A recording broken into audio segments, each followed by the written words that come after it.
Hello everyone, my name is Jose Matos, and today I'm going to be talking to you guys about one of my personal favorite and inspiring artists and entrepreneurs in the electronic music industry, Tiga. His involvement in every aspect of the industry and uncanny ability to be able to change and evolve with it, I think has been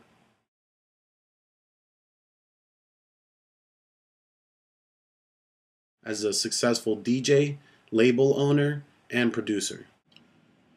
Tiga's first look into the industry was due to his father, who in the 80s was an up-and-coming and pioneering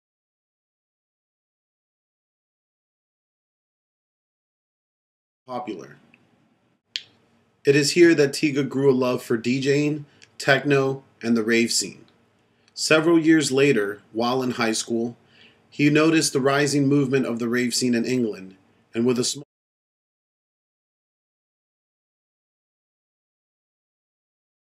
they started with small late-night after-parties and eventually started to promote Solstice, which was later known as Montreal's first full-blown rave. It was around this time that Tiga also started to endeavor in the broadcasting world.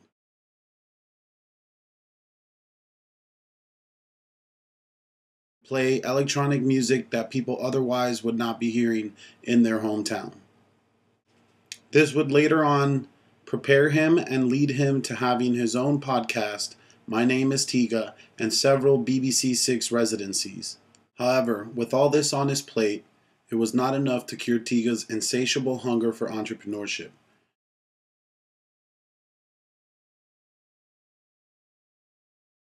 Focused on DJs. It was here that he continued to learn about music and really began to grow as an artist and DJ.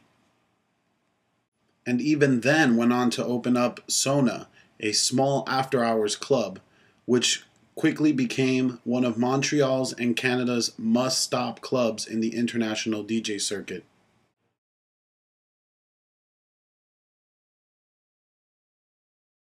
After his career, he went ahead and sold DNA Record Store and also started to sell Sona the Club and started disassociating himself with the events that he had helped become so popular. He had a new focus, and it was his music.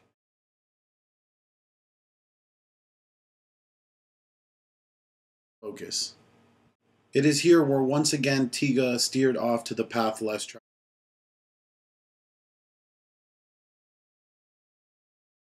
Electro music, a very heavily 80 inspired genre, which was then growing in popularity and had not yet taken off. Nonetheless, it does not stop Tiga. In fact, it inspired him to start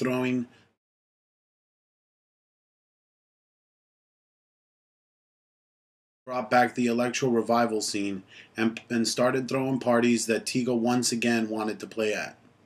This was once again another time where the key to his success, change and evolution, had taken place. The electro scene that he was seeking was not around, and he took matters into his own hand and created the scene. In an article by Joshua Ostroff, Tiga was quoted saying, "There's no way I would be where I am now if I hadn't run a record store for 6 or 7 years. It's an integral part of everything. The confidence that comes with knowing your music.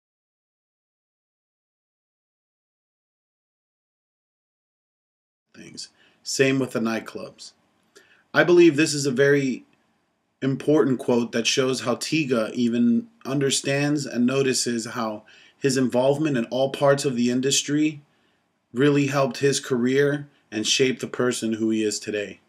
Today, Turbo Records is amongst one of the biggest labels in the electronic music industry. They cater to a variety of artists and genres of music. They have had over 100 releases. It is hard in an industry today to be where they are, and they continue to thrive and make music and give it out to the general public. This to me makes Tiga one of the most inspiring and innovative artist and entrepreneur to ever hit the electronic music scene. He paved his own way, and that way led to greatness.